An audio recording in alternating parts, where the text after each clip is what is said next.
Yeah, we get the blue wave effect. So I candidly have no idea how good or how bad my audio is, so I'm going to do an audio check real quick just to be sure, because I need to understand whether or not my audio is just absolutely horrible or whether or not it's actually working.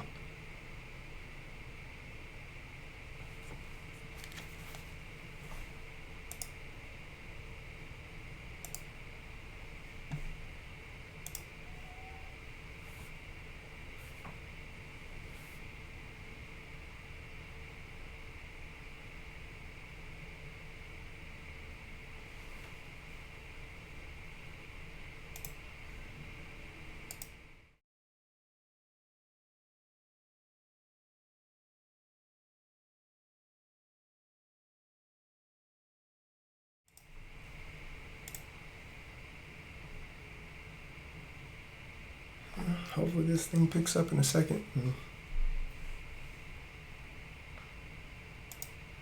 see whether or not. Let's go check on Twitch and see whether or not Twitch is actually picking up.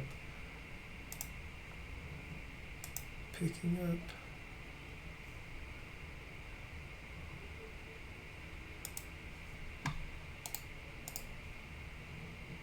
Alright, so we can at least hear ourselves. Okay, so hi everybody again, I'm Rodney. I recently gave a talk at .NET Conf about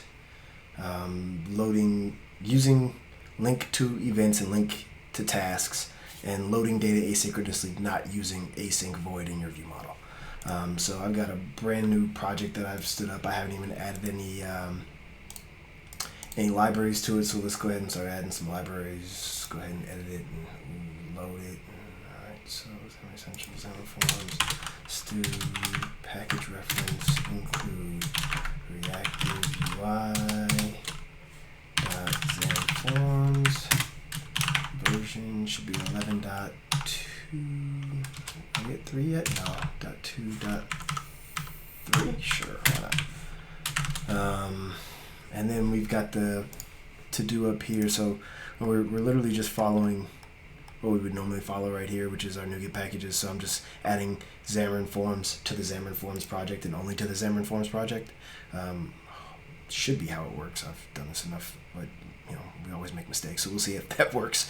And then we're gonna have pharmacists, because we like pharmacists everywhere on all the things, because pharmacist is a really useful tool for anybody who's doing any form of observable programming or anything in the RX .NET space. So let's remove that from doc. Let's quit that. Let's remove that from doc. So all you have to see is the horrible thing. So now we'll go ahead and save, which should trigger a, let's go to the terminal. Let's do restore. Need to up it to this version, yeah. Can I copy that? All right, let's copy that. No, I don't. Oh, please don't do that. Please don't do that. Save. I think I'm in here by myself. That's so sad.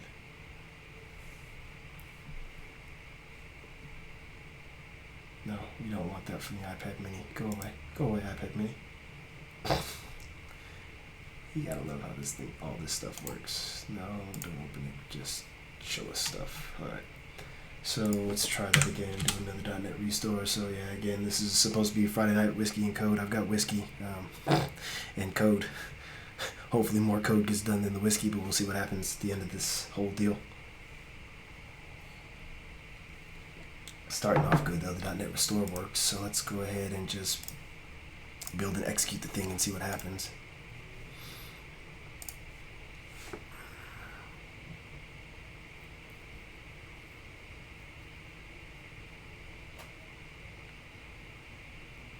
Oh, we already blew it up. Could not resolve the type token, blah, blah. We haven't even added any of the ReactiveUI stuff, so this can't be us. Let's see what that is. Let's do this. Let's go to the NuGet tab. Let's do a refresh. Let's restore. Everything's restored. Of course, everything's already restored. What we need to do, though, is change that everywhere. that's what we're missing. So let's go ahead and not be slow.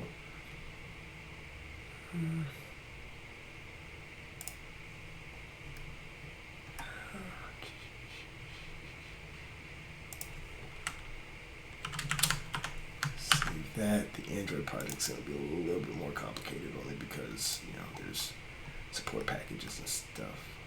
Oh, there are. What a joyous day that is. I don't have any of the support packages to worry about.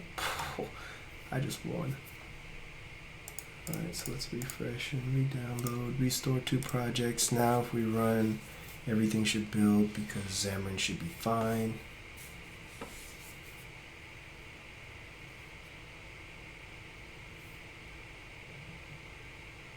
Yay. Could not resolve the type token. What does that mean?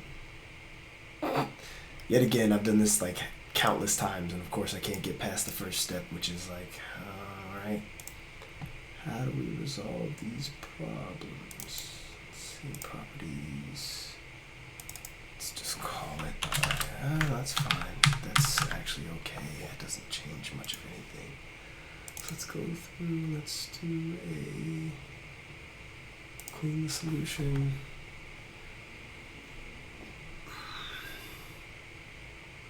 And let's run it again.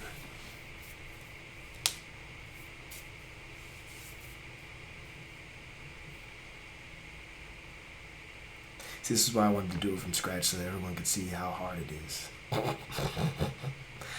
And how easy it is for you to mess it up. Okay, here we go. Yay, we just cleaned and re-cleaned and fixed all the stuff. So now we've got a main page, but we're going to immediately get rid of that main page because we're going to do some other fun magic. So we're going to go ahead and add a Xamarin form, and we're going to call it load data. And on that, no, cancel. On this page, we are going to have a nice good old-fashioned list view because what else do we load data in to? List view, what are we looking for?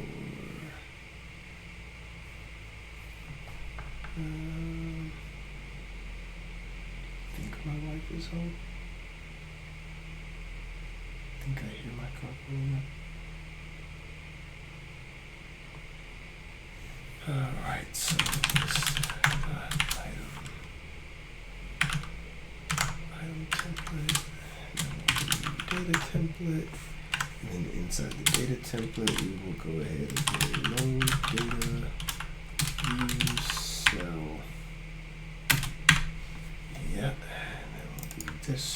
We'll do add another Xamarin form. So there's a limitation with Writer right now where you can't create a content view directly. So I mean that doesn't really bother me much, but I know some people it'll bother them.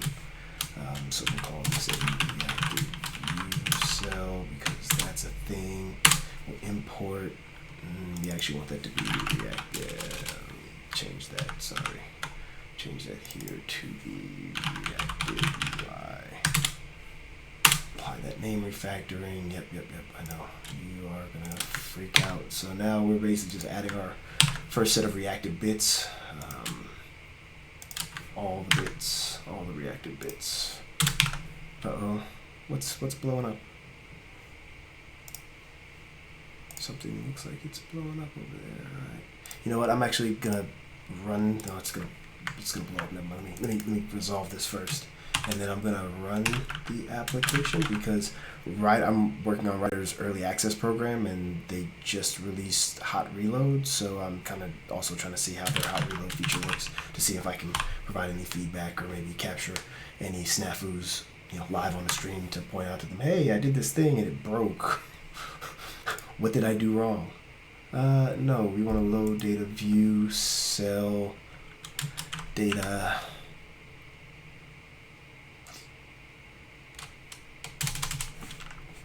Load data item view model.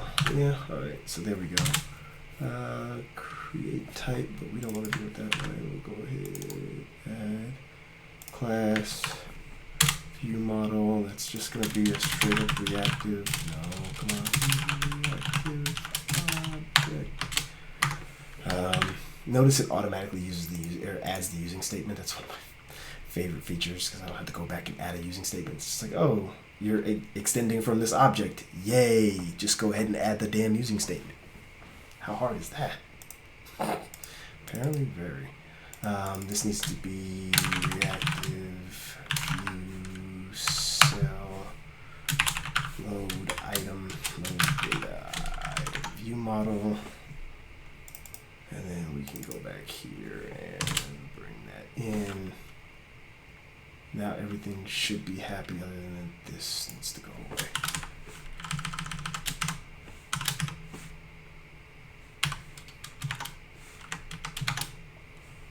Okay, ReactiveUI view cell. Why is it not? Why is it not like it?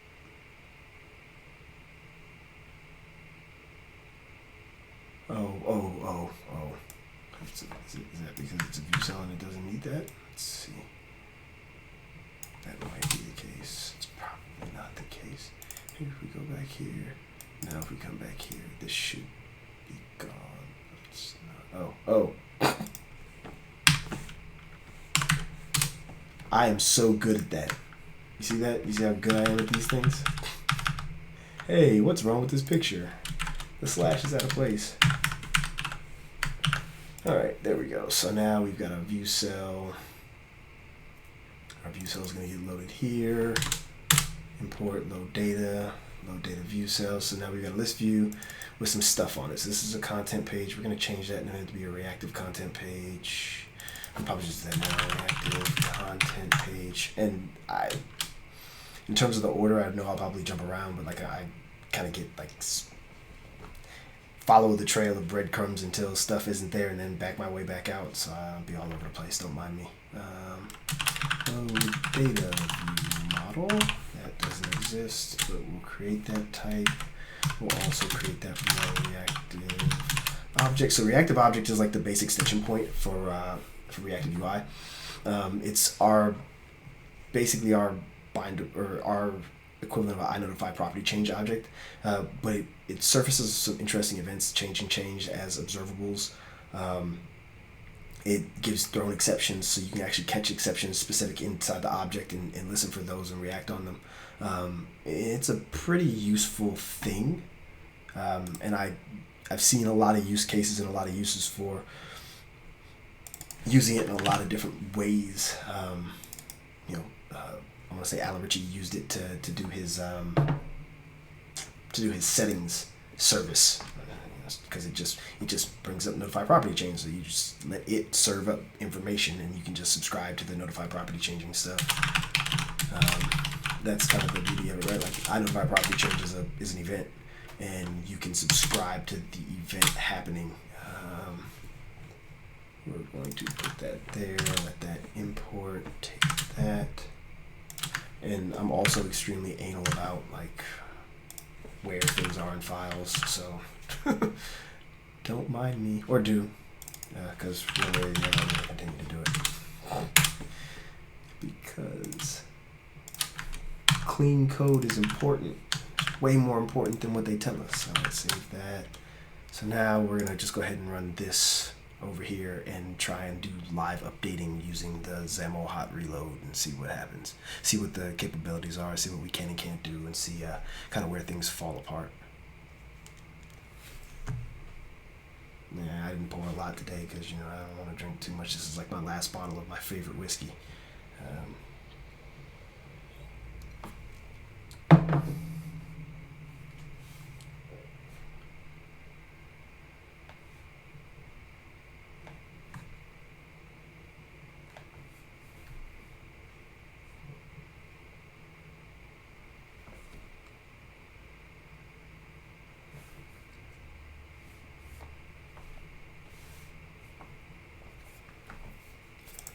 Alright, so yeah, okay, so we've got the thing on the whatchamacallit.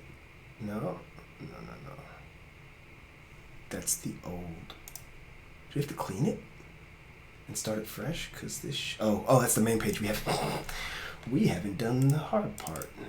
of course, this definitely won't work because they're going to say, hey, the stuff in C# doesn't work that way. So if I click save, this is, of course, not going to do anything. La la la la la.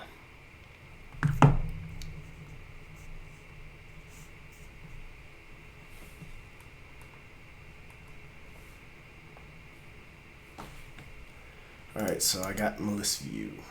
Yay, list view.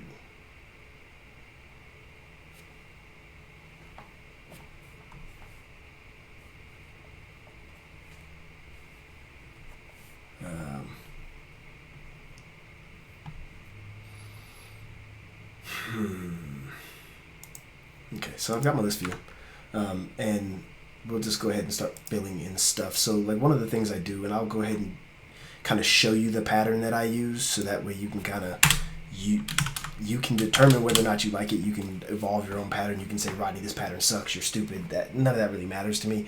I'm just trying to give people options on how they could do things, and if you can come up with a better one and you feel like teaching me, hey Rodney, I took this and made it better, then hey, more power to both of us. But if you make it better and then you don't want to share it with me, that's cool too. Make it better. Do better than I. View model base is going to be a reactive object. That view model base is probably going to have some. Would have to be protected. Would have to be public. It would have to be.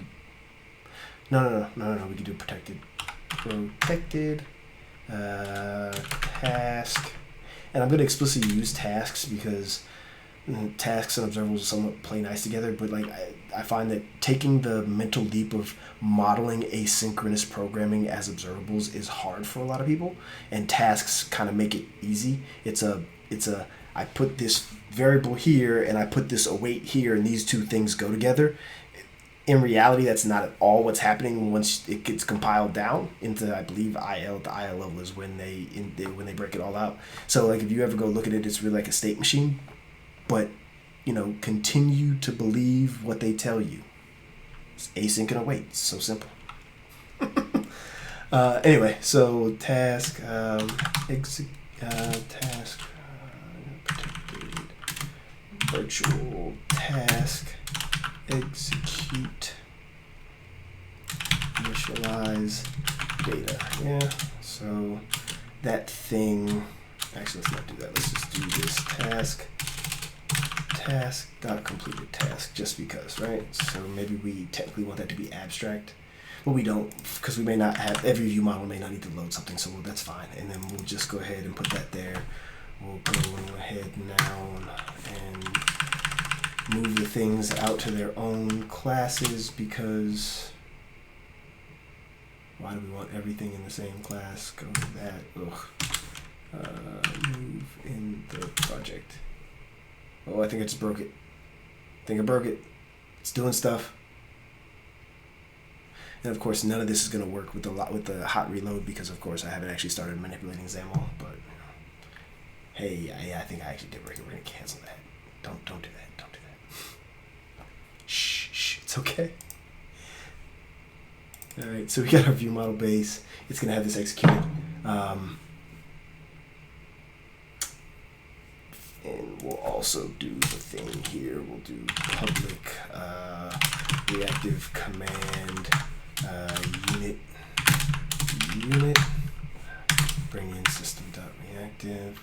We'll call this initialize.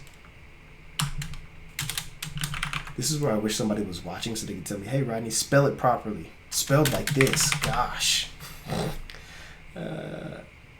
Okay, no typos, which means I don't suck that bad. That should also probably be below so the public view model base. That equals new. Oh, no. Reactive command. Create from task. Execute data async. Boom. Right. So now what we'll do is we'll have a public bindable thing from here, right? So now we can go back to our load data and we can say this dot when any value x dot u. All right, so I'm actually going to show two ways to do this today. because it matters. So x.viewModel dot initialize data, right? So there's a couple of ways that you can do this, right? So you can check to see just the view model has a value, but you're not guaranteed that the initialized data has been created at the time the notification comes. So, yeah, okay. So then you can do initialize data, but then you're actually saying that you're actually waiting for the value, and what's going to tick on the observable is the actual command itself. So from here, you can do a select many, and this is basically going to be the command, and you would do command dot execute. Do I need to subscribe? I don't think I need to subscribe. I think this will force the subscription. All right, so I can do it this way. Probably want to do like a dot where x such that x not equal to null. Right? Okay. Yeah. So okay. So we're saying whenever initialized data returns a value that's not null, go initialize the data. Now this should technically only happen once. It should only happen when the view is loaded. There are things that you could do to force this again, but that would be kind of on you for what you're doing and whether or not that's right for what you want. I can't really dictate that. So this is one way to do it. And I'm actually going to leave this here. And I'm going to use this as my launch point for the next part. Ooh, all that extra white space. All the glorious white space. So now, again, I said you could do it this way. I don't particularly care for that. I care to explicitly know when the property has a value. So again, the property has a value. But here, instead of selecting the command, what I'm going to do now is explicitly just select out a unit. We're going to select out a unit. So there's this long to do about trying to get unit into the framework as a first class citizen.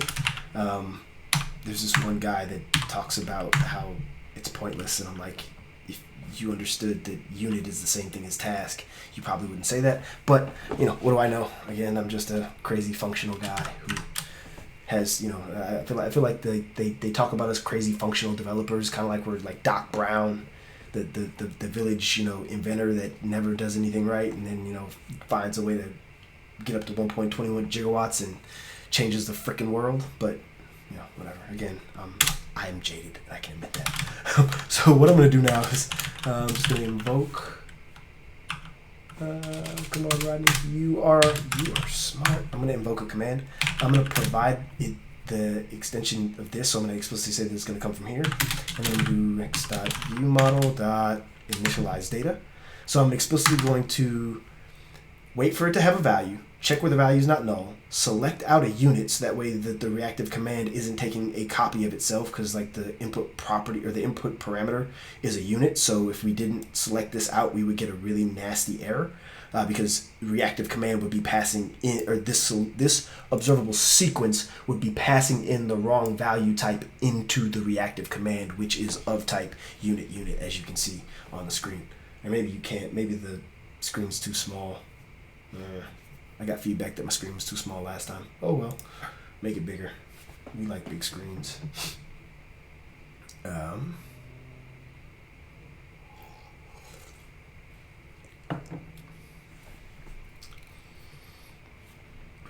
Okay, so at this point, in all honesty, this is all we need in order to execute an asynchronous command at the time that it loads. Like, and I'll even put a breakpoint here at the command so you can see when it happens. And I'm going to put a breakpoint. I'll put one in the base view model so you can see it actually getting a value, and then once the value ticks and all that fun stuff. And then we'll put one here so that you can see it actually do the thing. All right, so now what we'll do is we'll go back and we'll kill this noise. We'll go back. Yeah, of course, as soon as we make the screen huge, we'll go ahead and kill it again. Yay. We're so smart.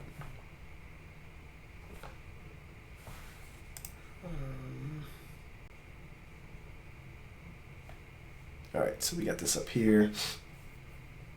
We will go ahead and execute this.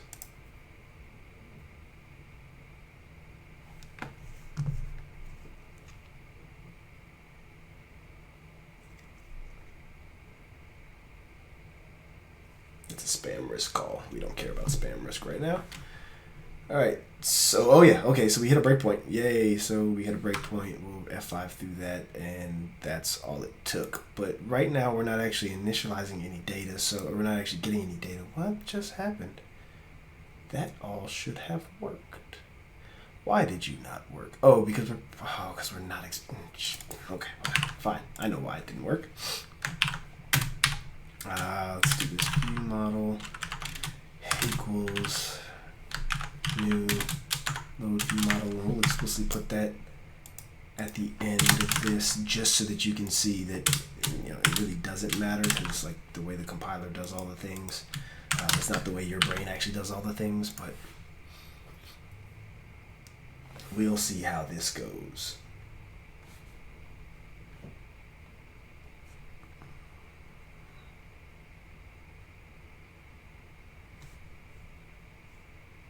Or maybe we won't. Maybe we'll just sit here and look at stuff, and then it can be bad.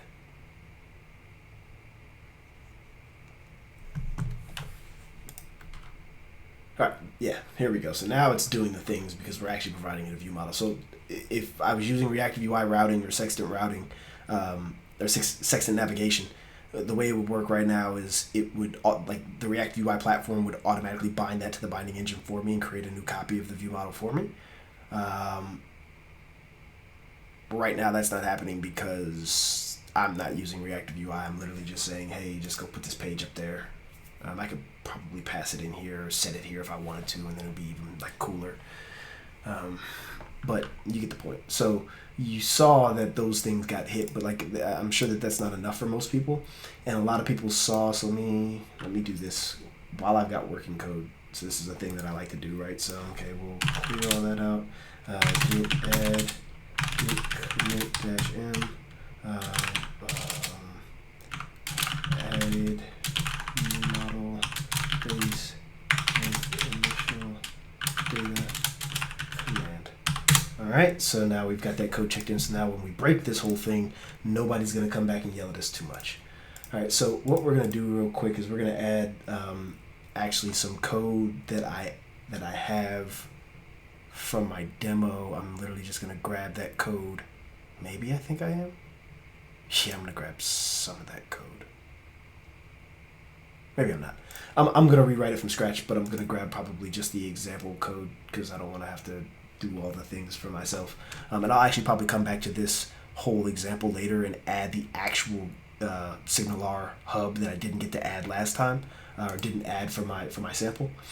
So I'm actually going to try and be a good steward, and this is probably not necessary, and some people would tell me, oh, just stick it all in the same assembly, but I'm weird about stuff, so I'm going to do it the way I want. Yep, okay, so we'll add services, and we'll do an add, we're going to add an interface, we're going to add hub client. That hub client is going to have a task connect. Again, I can model all of this as observables, and what I'll probably do is come back later and do exactly that. See, you were supposed to be an interface, I didn't pay attention. And there's nobody checking me. There's always supposed to be somebody double checking to make sure that I know what I'm doing.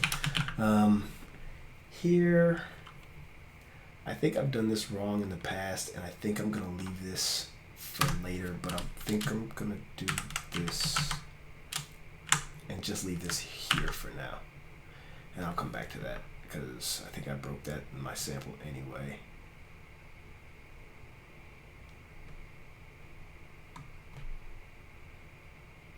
All right, so then what I'm going to do is I'm going to create a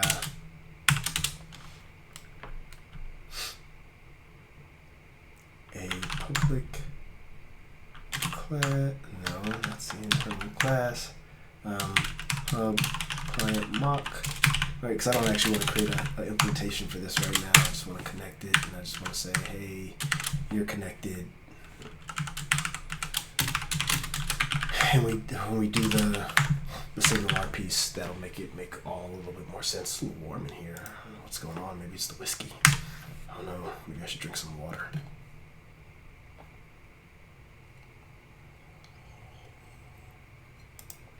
Man, that sure is good water. The best. Anyway, so we've got this hub client mock, and now I just want to do like a base like DataServies. So again, someone asked,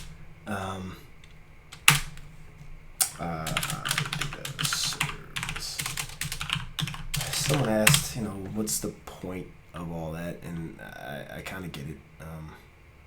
But let me rephrase. They asked what was the pattern? What was the point of the pattern that I was using? Something that I've seen a lot of people doing is, we need to add another package. So let's go here. And I know that a lot of people, could even do it from the command line, right? Like just NuGet install. But I like to do it from here. So like in the DNX, DNU days, all of this was done through JSON, and it was great. And now Rider actually has a very similar feature to what the JSON was, dynamic data. So now we're going to actually add in the dynamic data, and we're going to see how all this fun stuff works. Dynamic data is at version 6 dot something. All right, 6.14.8. We'll see what happens with that. Save. .NET restore. All right, so now we go back to our data service, and we do like observable cache of type T. And let's do a GUID today because we're feeling kind of froggy. And we'll call this data cache get. And we'll call this data service T, so that way we have an actual T, and then we'll do like a. So this is where I'm actually thinking about modeling as asynchrony, but I think it will actually be a good exercise if we come back and do that later, like all together. So I'll keep it simple here. I'll just do a get.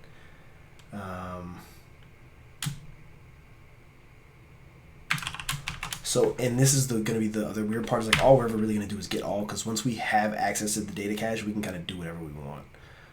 I can actually technically do like a task of T and do a get and do one based on the GUID. I'll just do it by ID, right? So that maybe has value. We should probably do an add function, or maybe we should do like a save function. So it's like task save, and we'll pass in T, and it'll be some entity, because entity is type T. Everybody knows that, right? And then maybe we'll do like a delete. Right, okay, that's fine. So that'll be our base data service. So what this does, right, is we have a data service that exposes an observable cache. So we're never actually going to, this is going to get weird because it's going to basically become a decorator. We never are actually going to deal with anything other than the cache itself, and we're just going to let the cache return. Now there's another way that we could do this, and we could do it, instead of doing it like that, we could do like observable of change set of type T, and we can call, okay, you're good at this, and we can call this just the data source, right? And that is basically, well, actually, no, we'll leave it like this, and we'll show the difference, so that way you can kind of see what some of the pitfalls are with this way of doing things.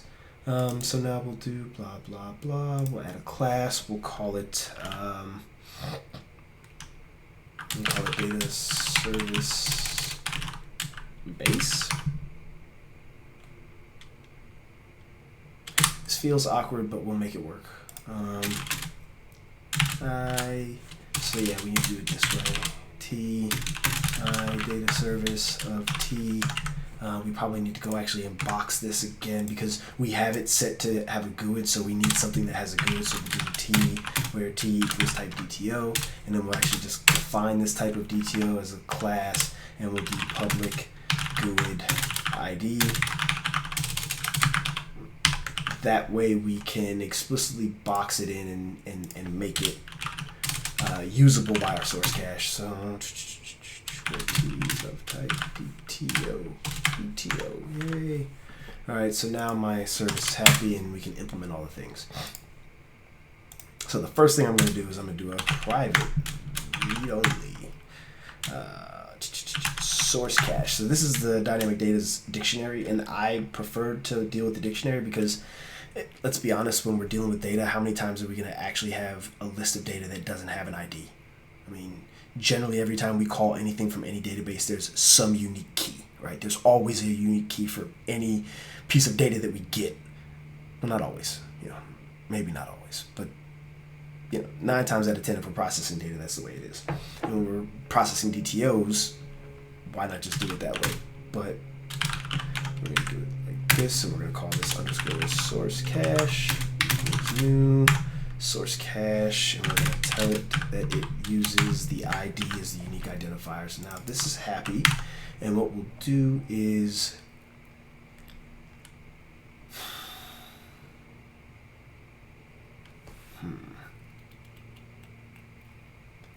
this is where things get weird. This is why live coding is so much fun, people, because you never know what you're actually going to get. Dot add or update. We'll just call it default for now.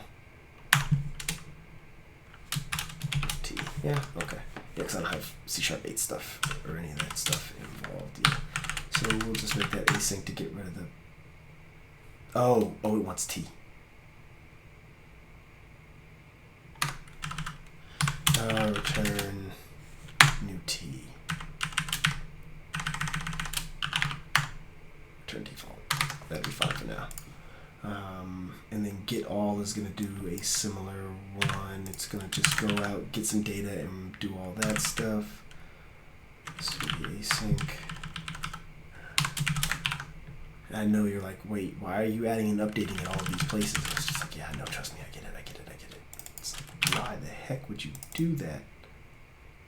Let's do this based on the entity. That'll do it based on whatever the equality comparer is. You can explicitly send in just the ID as well if you want, but those are options that you have available to you. So let's go ahead and async these so that we can get rid of some bad squigglies for some okay squigglies.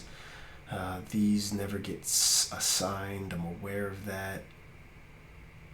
Okay, so yeah, so this is where it gets fun, right? So this is where we would expose our source cache here, right? So now we're just exposing the actual source cache itself behind the iObservable cache, so you get access to the stream of data. You can't directly manipulate the iObservable cache, i.e. you can't explicitly outside of this service add something to it, remove something from it. You have to go through this service concept. So you're basically encapsulating that logic all in here. What that'll allow us to do in a little while is something along the lines of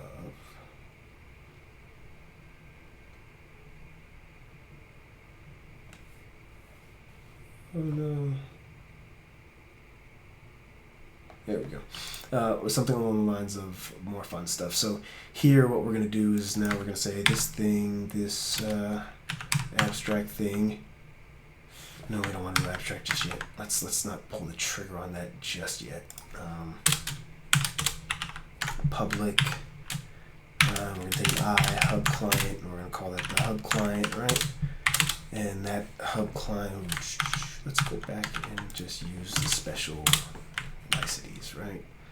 So this hub client is going to do a dot connect, but that's a task, isn't it? So maybe what we'll do is expose later the ability to not have to worry about that. The first thing we'll do is connect. So we'll do wait. Yay. Wait underscore connect. Right, so now it's connected. We're actually going to go and do, okay, so this is where it's, yeah, I was right. We're going to have to explicitly go get a thing. So we're going to have to do like a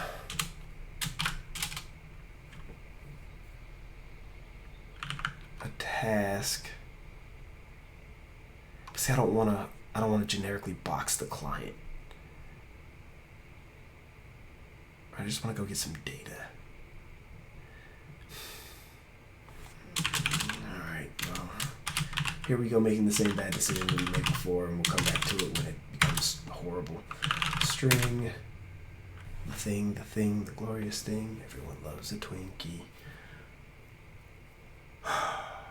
Okay, so this will be the method, right? So now we'll go ahead and do that and that. And what we'll do is the mock will explicitly just return. No, that causes problems, doesn't it? I didn't like how I had to do this for the thing, and I don't like how I'm doing it now, and I feel like I'm gonna cause the same problem again. Or maybe I'm not. This will be fine. This will be okay.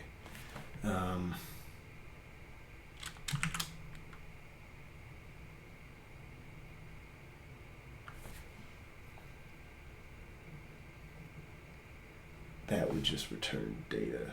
So I would have to explicitly, I would have to create a hub client per if I did it this way versus just saying invoke some method and get the data. How do I handle that though? And why is that not the way I want to do this?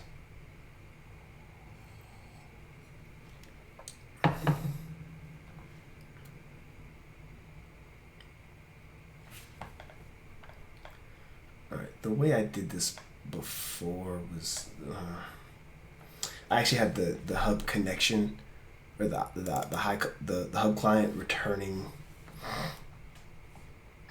value, and I actually don't like the way that worked,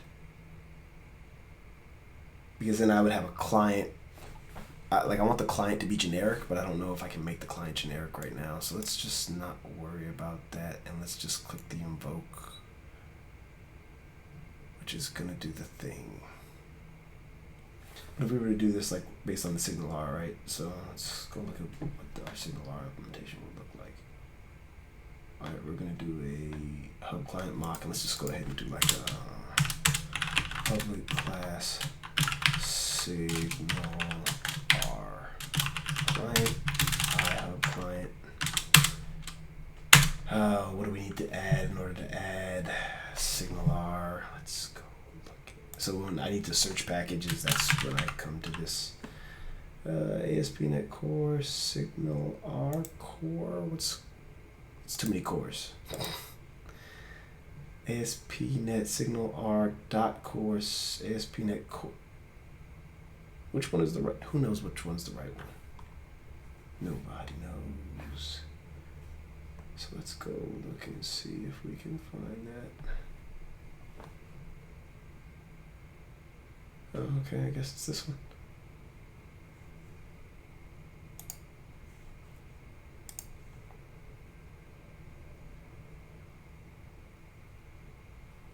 Okay. And then the way that would work is we would have in here, we would have a hub. Ooh. That's interesting. So they do have a yeah. Hub connection.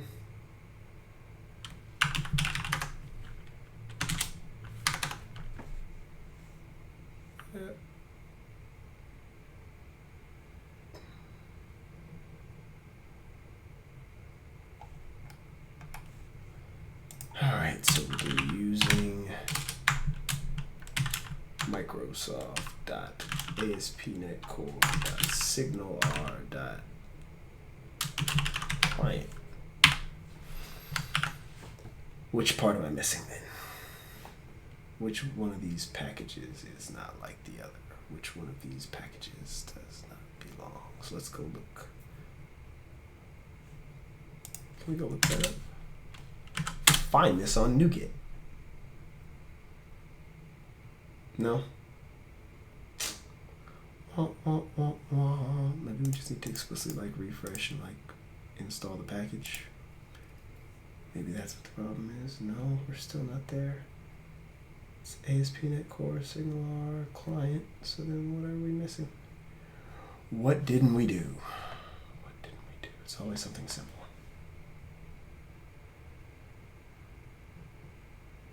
Oh, I explicitly need to install the client.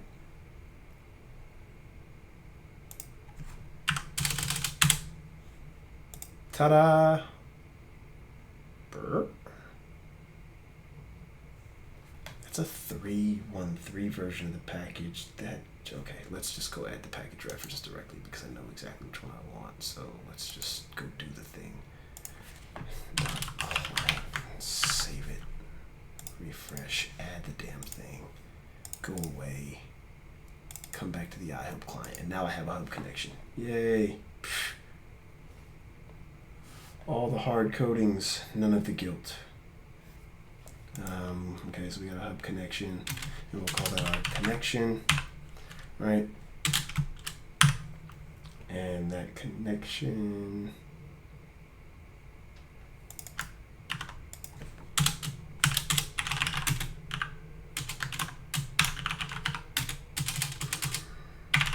string, connection, string. And we'll do underscore connection equals new hub connection. This is a builder. That should be a builder. Builder. Yep, there we go. Dot with URL, which is going to be the connection string, and then we're going to do build. Right. So now we've got our connection, and we'll do underscore connection dot on.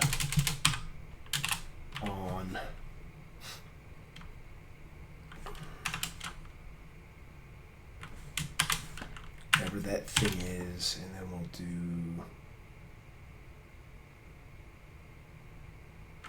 DTO underscore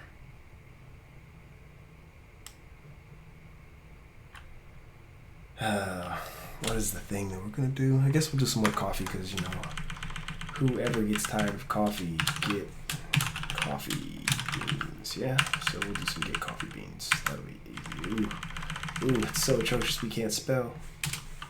Coffee beans underscore coffee beans subject dot on next DTO, because we don't even know what that DTO is going to look like just yet. We're just going to go with it. Just trust me. Pay no attention to the man behind the mask. Okay, so now here's the fun. This new thing. I subject, and I don't think I want to do an async. I don't think I want to do an async subject. I think I just want to do a regular subject.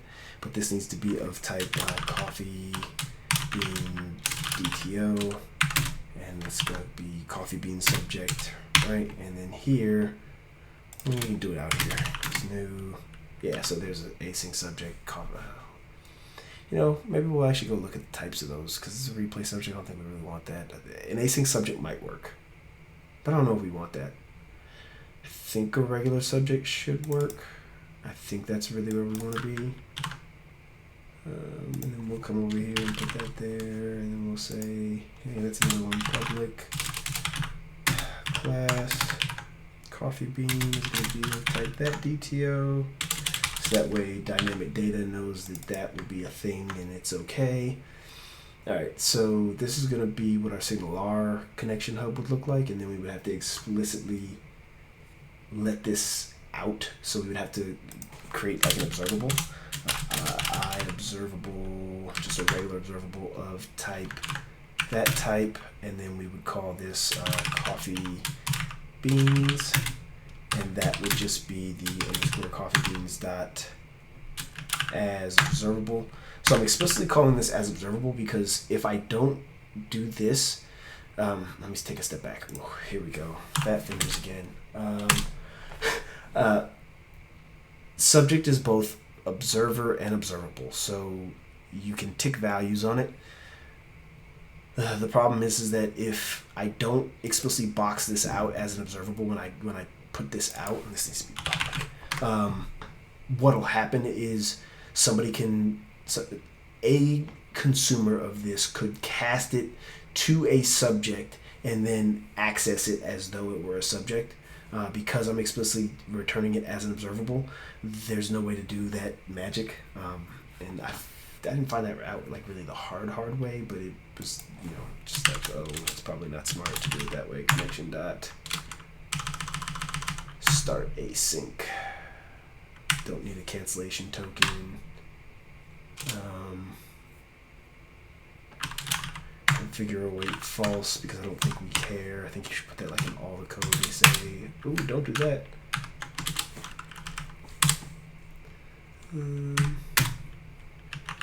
Await.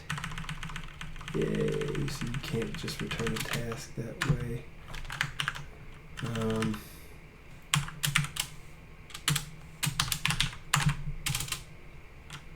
Invoke async. How did I do this? We're just going to go cheat and look at the code that we already wrote. Oh, somebody's sending me messages. Somebody wants to know what I'm doing. It's our friend David. David wants to know what I'm doing.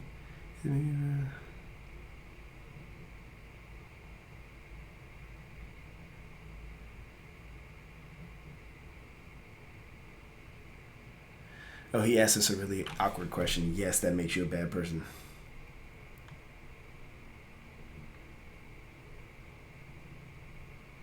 I'm live streaming and you are taking me away from people not paying attention.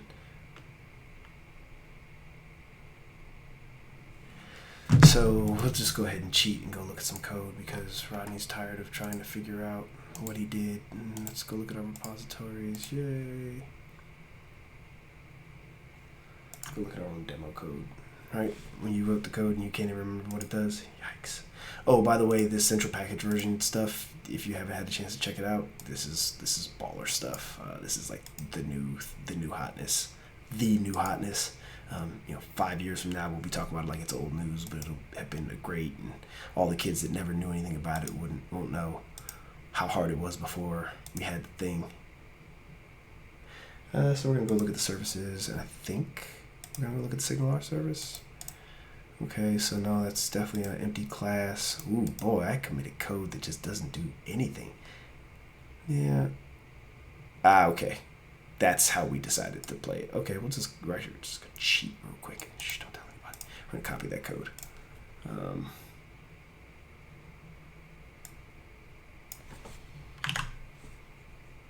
not gonna override it. We are gonna make it virtual.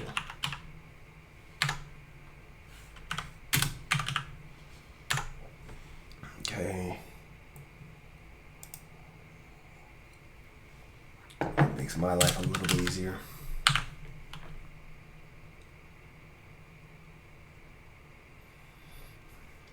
Okay. So this is where it gets weird, right? So like, I can't, doing it this way, and especially with the way I'm doing this, because I'm using a SignalR client, like I can't do this without exposing a whole bunch of observables off the client. What I could do is create a client per, but I really only want to do that at the service level. So this becomes somewhat not great. Somewhat not great. But I don't really know off the top of my head how I want to make that better. So we'll have to, again, come back to that. And we'll leave a whole bunch of to-dos in this code so that we know that we need to come back and do it better. That was me joking. We will...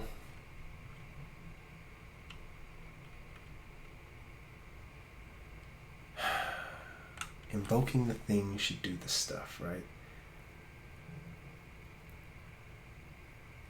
So it should just return a new thing. But if we're doing it that way, I'm never actually going to get that invocation, and I'm never going to get the opportunity to override that invocation. So I would have to do a hub client per, which is doable, right? So then if I did it that way, then I could just do it like this, right? So I could change it. I could change it so that hub client also now returns an I observable of T. And we can call this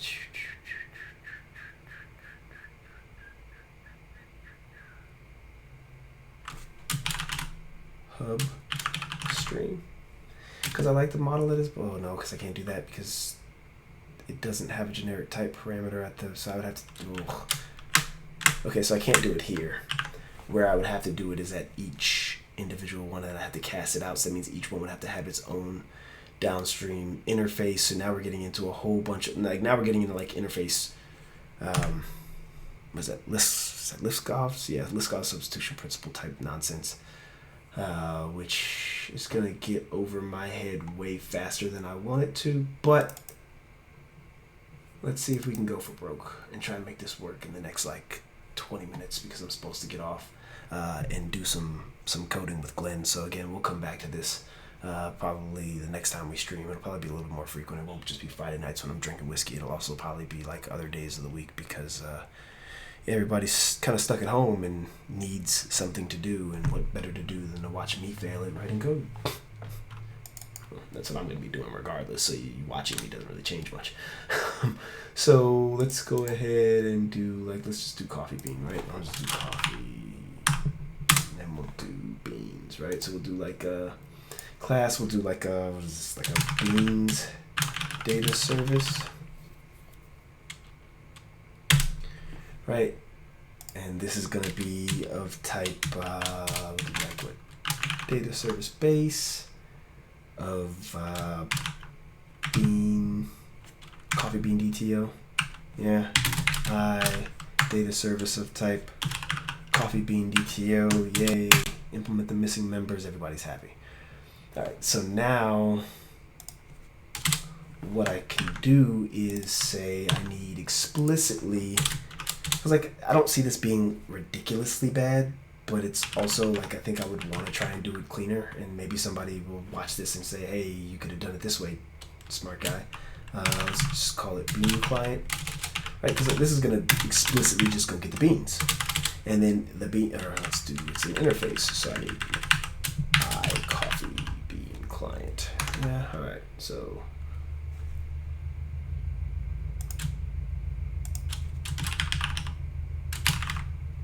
coffee bean data service, we'll apply it.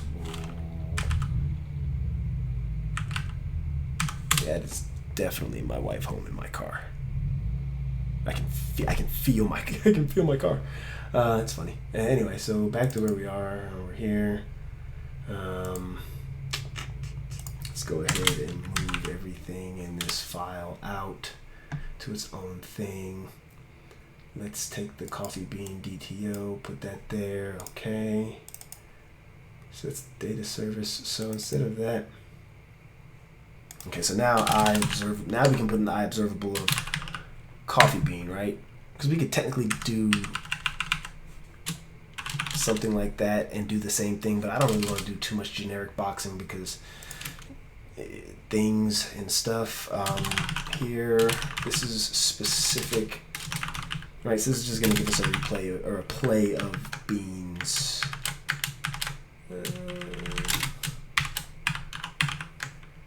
that'll work, right? So then explicitly this can be injected into here and used, but I actually want to use the more specific type. And then, as you see, because the base service and all of the stuff works, all that, if that didn't work, right? Like if I took this off and then went back here, notice how I immediately get a squiggly because it doesn't. But this is kind of an example of the whole substitution model where I can substitute the lower level for the higher level and everybody's happy and nobody really complains. But here we are still complaining.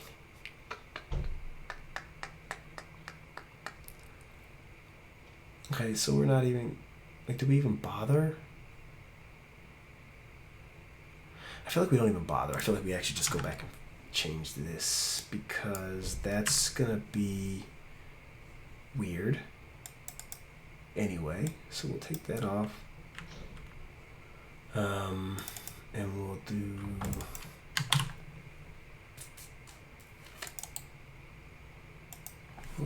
a coffee bean client. We're explicitly going to call it the mocks for right now just because I go back and actually do it. It'll make it easier. Be like, oh, this is actually done. This is not actually done.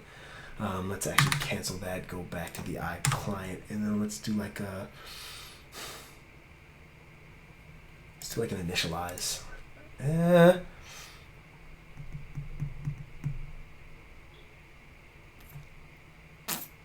you know, if all we're going to do is an initialize method, then we just don't care about what the task is, right? Like we don't actually need it to return the thing. We can just do the thing inside this invocation, which is technically not the best. And when we come back to do the SignalR, we may change it. But you know, for right now, I'm gonna make my life easy. You can just be mad at me later when it doesn't work the way you want it to. And by you, I mean me, and by working, I mean, yeah, it'll be fine. All right, so that's a thing. So now if I go do that in this mock, now I get the coffee bean, and now I can do this whole thing.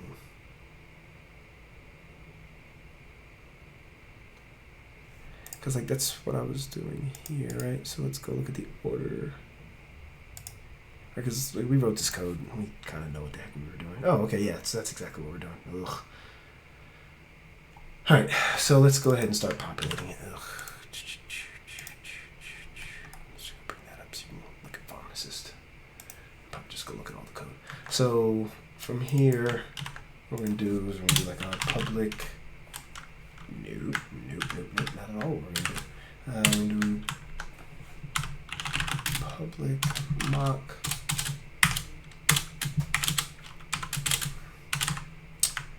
Right, and then in here we're going to do something like coffee beans equals observable interval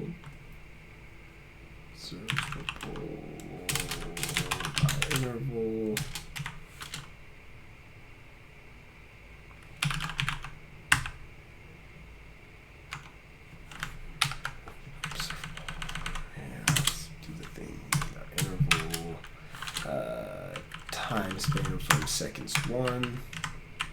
We don't explicitly care, but we're just going to do a select. We're going to do a new coffee bean DPO, right? And that's just going to be a thing.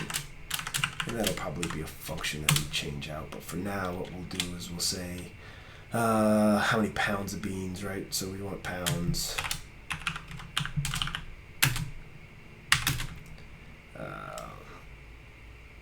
Let's call it 2,500 pounds, right? Pounds of coffee. The type is good. We'll just use strings for now, so we'll call it Arabica. And I know that I've actually looked up what they are before, but I don't have it right now, so I'm not going to bother stopping and looking it up. And then we're going to call it the name of the bean, right? So we'll just call it Mr. Bean, because that's funny to me. That's that. Interval select. So this basically says every second, go ahead and start, or just select out a new coffee bean. Right, so that'll be pounds. We'll create that property. Go back, and then we'll do that. Create property. Create property. Yay! So now we've got our nice little properties. So now this client will have this observable to read off of, which is basically just saying, give me a list of values over time. So this is kind of similar to how SignalR works. Again, if I was doing this using like a regular REST API, I would do this differently. I would probably use a task and just get the task to return the thing, because that makes it a little bit easier. Again, you can still model asynchrony as observables. It'll just complete and provide a value, so every single time it'll just give you whatever the last value is that comes when you await it. Similar to how task works, it just returns a value, so it waits for a value, where an observable waits for multiple values over time. It actually waits technically for a completion notification to stop, but oh yeah, we didn't do the thing here.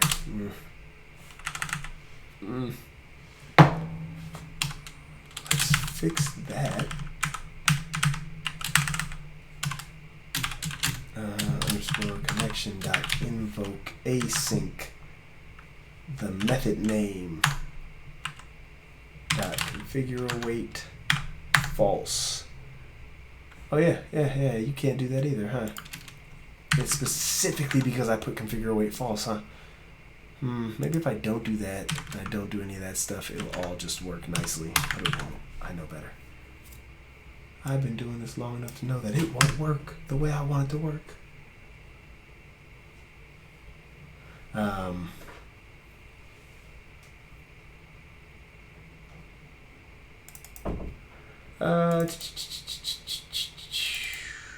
like giving hand signals to my wife as she walks in to try and like interrupt me. I'm like, no, don't interrupt me. Okay, so we've opened up a lot of stuff and we've done a lot of things, but we haven't done a lot of actual work. So let's go back to the data service here. And because we'll have that, now what we can do is like coffee bean client, oh no, God bless. Okay. So we'll do hub client dot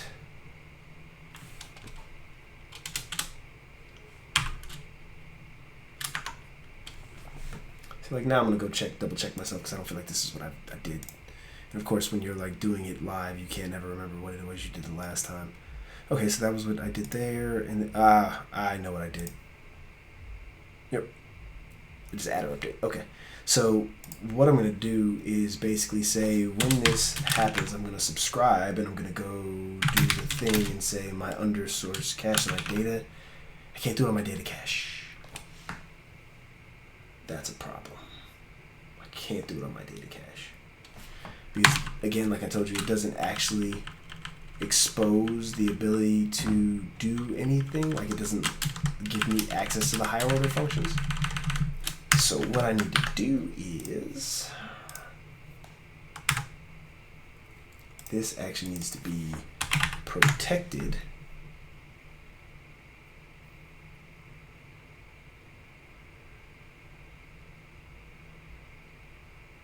Yeah, that's fine. Rename the source cache.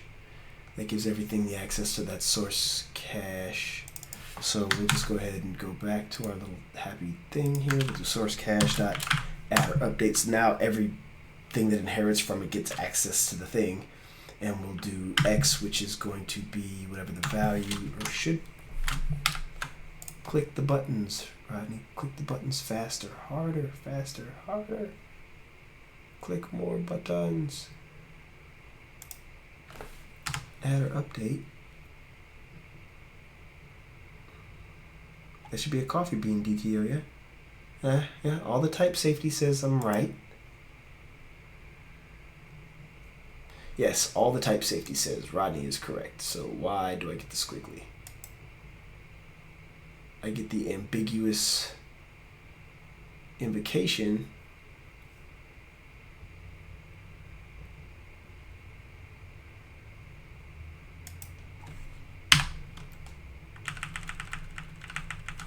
Let's just do this. Let's do using system.reactive, because sometimes that fixes all the things, right? Adding system reactive, that did not fix a thing, so it still doesn't know what X is. Why doesn't it know what X is? Because the coffee beans are observable. I'm subscribing. It's the observer, which is getting passed in X. Source cache. Oh man.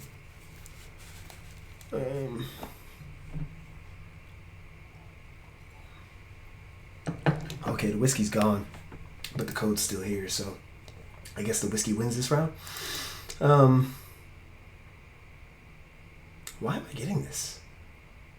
Oh, because it's explicitly thinking that means it's using the dynamic data subscribe. So now that I do that, that's why it's giving me the ambiguous invocation. But why didn't it do that in the other stuff? Okay, so now we can go back to the internet and look at and see what didn't we do. Underscore client dot orders.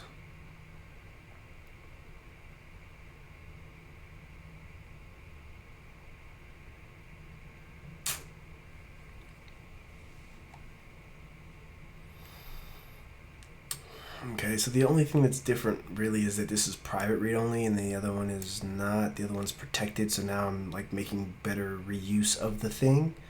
So maybe the reuse of the thing is the problem. I feel like it's not, because I feel like I just started using this. Maybe that's why that code was blowing up. Haha. Here we go. the realities, the harsh realities of life. Okay, so it's an ambiguous invocation. Oh, it doesn't know whether or not it's an enumerable or not, but this should just be an iObservable of the DTO, so that should only be a single value. Okay, so that means I need to go back here, and I also need this to be protected so I can get access to the thing. Now that's going to be renamed hub client, so everybody's going to be all, yay, we've got a hub client. Hub client dot.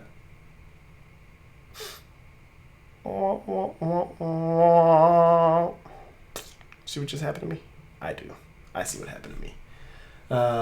Because the generic, or because the base interface is what's actually getting passed in, this hub client isn't actually what we need it to be, which means we would have to go do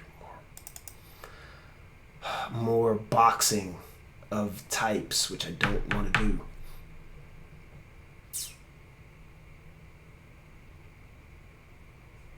Oh yeah, let's do that real quick so you can see what that would look like. That would actually just be this source cache dot connect dot publish dot ref count, and that would be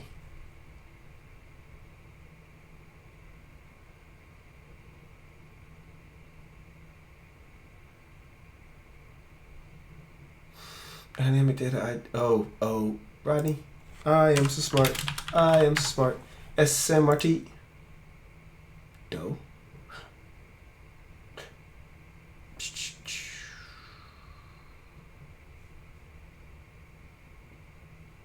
Should be change set T. Data source cannot implement property from interface. I data service.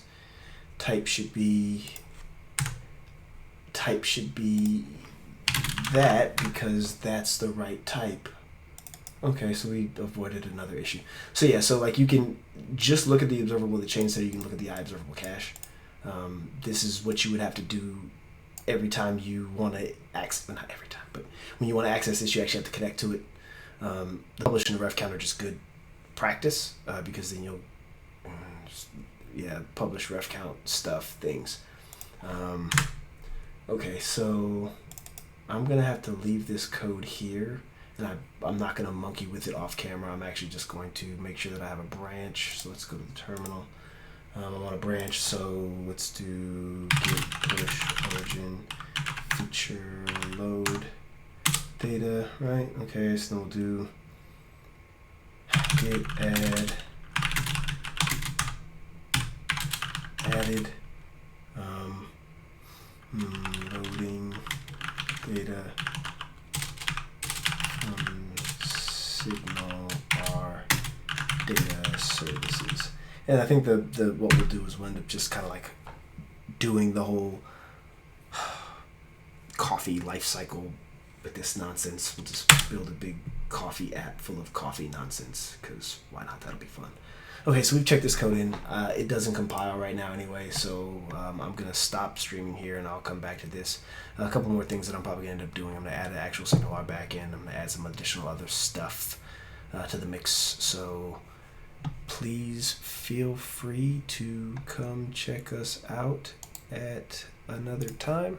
But until then, off we go.